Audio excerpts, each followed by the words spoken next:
What is your biggest concern in this regard? Well, I have two concerns. One is that inside the United States, the deterioration of American democracy, it's already happening, right? So it's already creating a class of people who no longer feel they have a stake in the political system and who won't vote, may never vote, and will be outside of politics and outside of the national conversation. That can lead in the direction of violence, that can lead in all kinds of negative directions. We see the development of new kinds of paramilitary in the United States that we never had before, the development of ICE. We've never before had a single national police force wearing combat uniforms, wearing masks, not subject to the normal restrictions of local police forces. We also have a rise in high-end corruption. The president, people around him, companies close to him seem to have access to ways to make money and are making money out of doing politics in a way that was also not possible at that scale in America before. And that's sort of one whole set of concerns if you want to go down one of those roads. There's this map in front of us on the table. I realize some people can't see because they're listening, but there's a map on the table in front of us. Could you just explain what this map shows and why it's significant? The map shows the level of democracy around the world. And of course, the thing that's immediately notable to me is that those who made the map don't count the United States anymore as a liberal democracy. Mm-hmm. So a liberal democracy meaning a state where, as I said, the electoral rules are clear, where the electoral system is set up not to favor one party or the next. And instead, it's described as an electoral democracy, which is somewhat less free. You see similar systems in South America. In Europe, you mostly still have liberal democracies. In Australia, Japan, South Korea, you still have liberal democracies. And then most of the rest of the world are some form of autocracy, either very closed and very repressive like China or like Russia, or they are in a democratic gray zone. So there are states that could really go in either direction. They're still open. But it's true that if you'd looked at a map like this a decade ago or 2 decades ago, it would have been a lot bluer. The blue being democracy and the red or reddish being autocracy. So you do see an absolute process of democratic decline that's been written about by many people over the last few years. I believe very much that states influence one another. People follow and imitate and copy their neighbors. Do you think it's possible that in our lifetimes, the US might become an autocratic country? So the U.S. could become what I think on this map is described as an autocratic gray zone. So you could imagine the U.S. as, in effect, a one-party state. So a state where one political party has control and the other just can't win national elections.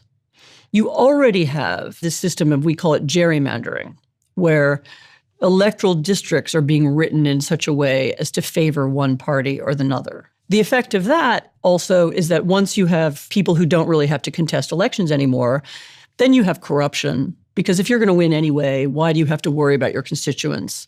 Then you have worse government and worse services. Because if you don't have to have an electoral contest, then you can pursue your own interests. You can do favors for businessmen who help you in other ways. And we see this decline of democracy already at the state level. And of course, there could be a danger at the national level of a fixed system that made sure only one party ever wins. And then you would get all these pathologies that we already have at the state level, and we're beginning to have them even now. And remember, we have right now a president who refused to accept the result of an election in 2020 and who staged what was intended to be an electoral coup. It failed. But the idea that he wouldn't do it again or nobody would ever dare to do that or nobody would block an election, I think it's pretty naive at this point. It happened already. And so, of course, it can happen again. Do you think he's going to try and get a third term in office? I don't think so because I don't think he wants one. But I think it's possible that people around him will try to shape and affect the elections in a way that makes sure that a Republican wins. Or maybe his children? It's very possible that one of his children will run for president. Because there's a way to kind of control power in America, when they talk about MAGA, which is, I guess, a collection of people now. You could say J.D. Vance is part of MAGA and the kids and Trump. So maybe they'd want to keep it within MAGA. Maybe that's the... They might, or they might want to keep it within the family. I mean, look, what is MAGA now? You know, what is different about Trump's second term from Trump's first term?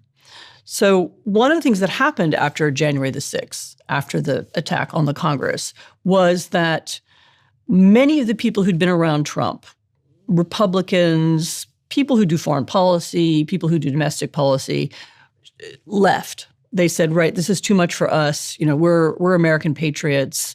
You know, we can't support this kind of attack on our political system. And they departed his presence. But exactly that moment, that attack on the electoral system attracted other people.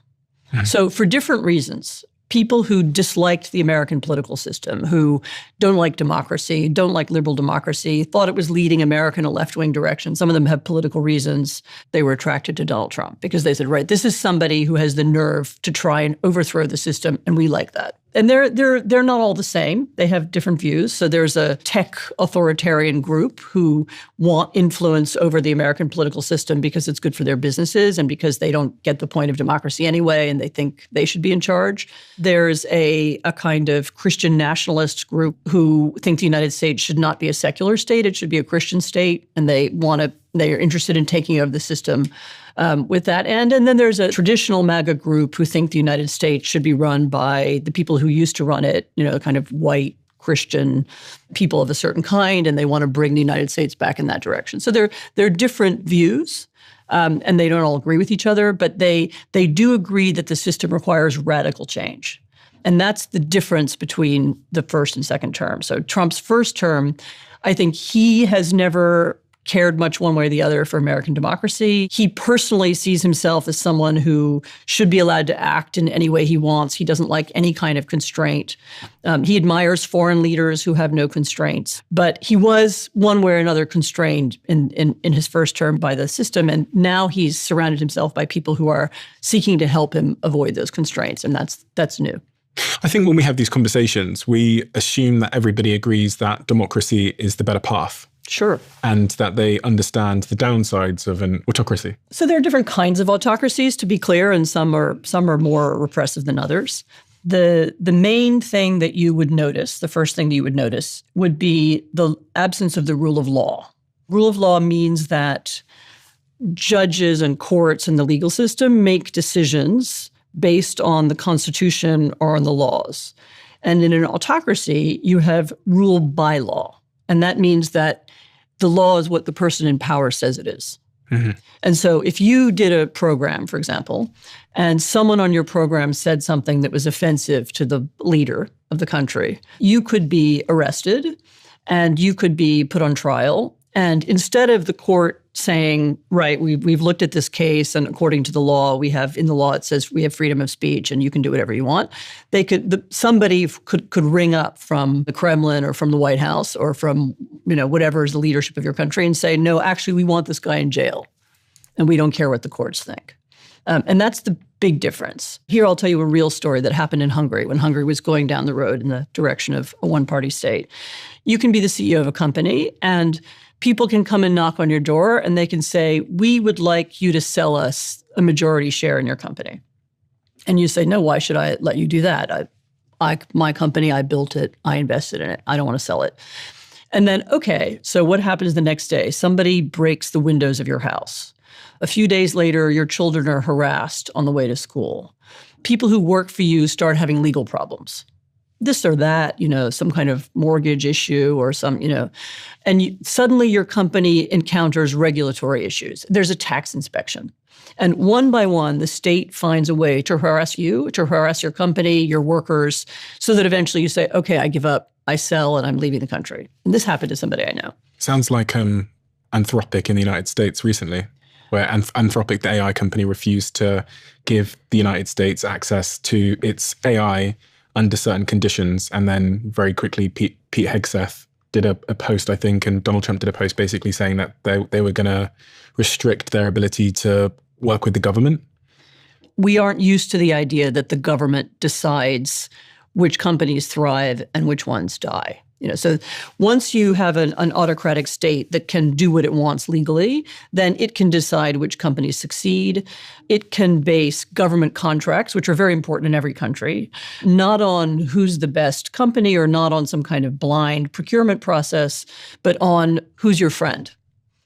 Or who's donated to your political party, or who's, in the case of the United States, who's invested in your company. Mm-hmm. So one of the things that we have in the United States for the first time ever, I think, is a president who is actively doing business in countries and in areas that are of interest to the people he's doing business with. So, for example, the Trump family does business in Saudi Arabia. It has a deal with a Saudi company called Dar Al Khan, which is a sort of development company, and that company has close relations to the Saudi leadership.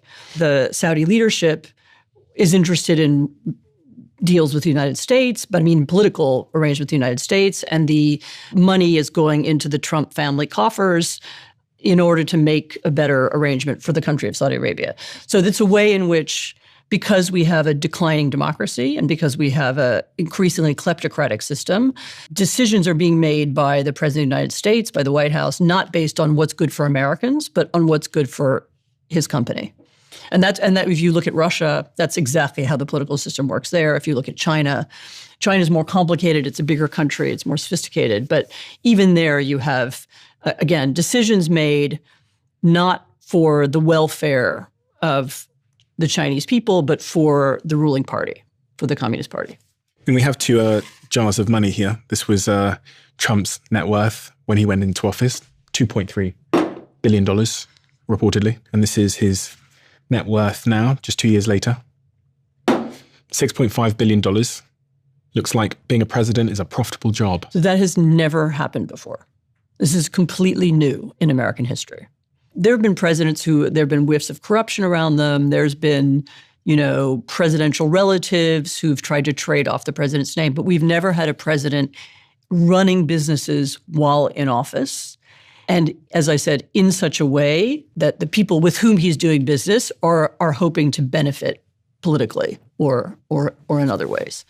And that's completely brand new. And if you just back to your original question, which is why is democracy better? Churchill was the person who said that democracy is the worst system of government except for all the others. So it's a multi reasons why it's flawed. Democracies require an immense amount of tolerance. There's always a lot of cacophony. There's a constant flux and change that people find enervating. But at the very least, what democracies can do is they can force issues like this into the public sphere. You're allowed, at least in a democracy, to question whether decisions are being made on the basis that they're good for everybody or they're being made for the benefit of the president. I guess supporters would say, Trump's not running the businesses himself. It's just his kids' activity that is generating this net worth. Yeah, but everybody knows that they're his kids. And you wouldn't do it. Why did the Saudi government invest $2 billion in Jared Kushner's fund? It wasn't because they just like Jared Kushner. It was because Kushner is Trump's son-in-law. And now, of course, Kushner is the Trump administration's negotiator in the Middle East. So he's negotiating with his business partners. The appearance of conflict of interest is overwhelming. And as I said, we've never had in American history, or I think in recent British history, we've never had that kind of conflict of interest so clear at that high a level. Do you spend much time thinking about what's going on in the Middle East, the wars in Iran and Venezuela, and the bigger picture here of what's happening and how this might link back to what you were saying about authoritarian regimes? It's all very confusing. I feel like we went through a period of relative peace through the Biden era. And Trump obviously ran on this promise that he wasn't going to start new wars. And we seem to be having a lot of wars. Russia and Ukraine still raging on, doesn't seem to be nearer to any conclusion. And now there's this war in Iran that threatens to be a never-ending war. Why? What's going on? There are several things going on. One of them is that in declining democracies and historically in autocracies is you have leaders who conduct wars as a way of consolidating their base and consolidating their support. And so one of the things that Trump likes to do is if he declares a war, I believe he had a different expectation of the Iran war. He's using foreign policy. He's using these fighting of wars in order to consolidate his support at home. So that's a part of what's happening. But some of this has nothing to do with Trump. We are now living in a world where the historical political system, the one that was built after 1945. Some people call it the liberal world order. I don't really like that term because it sounds kind of mushy. But the order that has existed since 1945, the one that was somewhat based on the UN, that was based on a set of rules and treaties, that order has begun to break down. And it's breaking down for several reasons. One, we've started to discuss already, which is changes inside the United States. And the United States was a really important pillar of that order. But it's also breaking down because the autocratic powers, Russia, China, Iran, Venezuela until recently, and others, have been challenging that order for a while themselves. They didn't like the American dominance of international politics in the conversation. They were competing with America at a strategic level, but also in what is really a war of ideas. So let's go back to autocracy and democracy. If you are the leader of Russia or you're the leader of China, what is the thing that is most threatening to you? And the answer is the language of liberal democracy. So all this stuff that we find boring and we're used to, and this idea of freedom of speech and separation of powers and rule of law, all those things that we have come to take for granted in our societies are a huge challenge to the political system in Russia or China. What is Putin most afraid of? He's most afraid of a street revolution of the kind we had in Ukraine in 2014. So when people are standing on the street and they have signs saying, we're against corruption, we want democracy, we want to be in the European Union, we want to be integrated with Europe, he's afraid of that happening in Russia. Because if you live in an autocratic state where you don't have freedom of speech, where there is no justice, where the government decides what all the rules are, then those ideas are explosive and exciting, the same way they were in the 18th century when they first appeared in the Declaration of Independence. And people can be motivated by them. People will go into the street for them. People will risk their lives for them. And the autocrats know that. And so really for the past decade, since 2013, 2014, you see them seeking to spread those ideas, to promote them. I mean, we all know now about Russian propaganda campaigns. We know what Russian disinformation looks like. There's a Chinese version too, which we don't see that much in English, but it appears in other countries. We see them seeking to undermine democracy, trying to spread the influence of a different set of ideas. So the war in Ukraine is exactly that war. The Russians are firstly trying to destroy Ukraine as a nation. They want it to disappear. They're an empire. They want Ukraine to be their colony. And they understood perfectly well that by challenging Ukraine, by invading Ukraine, they were defying this liberal world order. They were defying the rules of post-war Europe. Because in post-war Europe, there was a decision made after 1945, we're not going to invade each other anymore. We're not going to have wars. Instead, we're going to decide everything by diplomacy. Borders will not be changed by force. And the Russians understood that they were breaking that norm. And they invaded Ukraine. They also invaded Ukraine because the Ukrainians were using that language, that powerful democratic language that we take for granted. And Putin said, if they can do it in Ukraine, then people could do it in Russia. And so I need to crush this Ukrainian democracy movement. And so that war really is a fault line between the democratic world and the autocratic world. So I think what you're seeing is the breakdown of an older system that was more or less organized around by American rules. Through history, which lasts longer? Democracy or autocracy? Oh, autocracies. They last longer? Well, look, if you look back in history, most human societies in most times have been what we would now call autocracy, but they were whatever. They were monarchies. They were led by tribal leaders, by warlords. There have been very, very few liberal democracies, and most of them have not lasted. And I should also say the people who wrote the American Constitution knew that. And when they wrote it, they were reading the history of ancient Rome. There was a Roman Republic, and it fell when it was taken over by Julius Caesar. So they all knew that story. They were reading about the Greek democracies, Athens, which also fell. And when they wrote the U.S. Constitution, they were thinking, how do we make this last? What can we put in it to make it last? It's a longer story whether you think they were successful or not. But everybody who created democracies, whether it was after World War II in Europe, whether it was America in the 18th century, everybody understood that this was a fragile system, and they tried to put checks and balances, judicial, legislative, and executive power. They tried to create systems that would ward off the impulse towards autocracy. I don't know if you have the answer to this question, but where are people happier on average? In a democracy or in an autocracy? So I have to tell you, I know a little bit about happiness surveys, and over and over again, the happiest place in the world is Finland. Finland, Sweden, Denmark, Norway. Scandinavia is very happy. The reasons for that may not be anything to do with the nature of the political system. Might have other sources, but the happiness is certainly connected to democracy, it's connected to stability, and of course, it's connected to wealth. Just looking at some research here, it says, while wealth and economic stability are critical for happiness, regardless of the government type, democracy provides additional structural benefits like participation, security, and lower corruption that tend to lift a society's overall life satisfaction. Well, democracies, by definition, are, at least in theory, the state is structured in a way to benefit everybody, right? At least that's how it's supposed to work. Mm-hmm.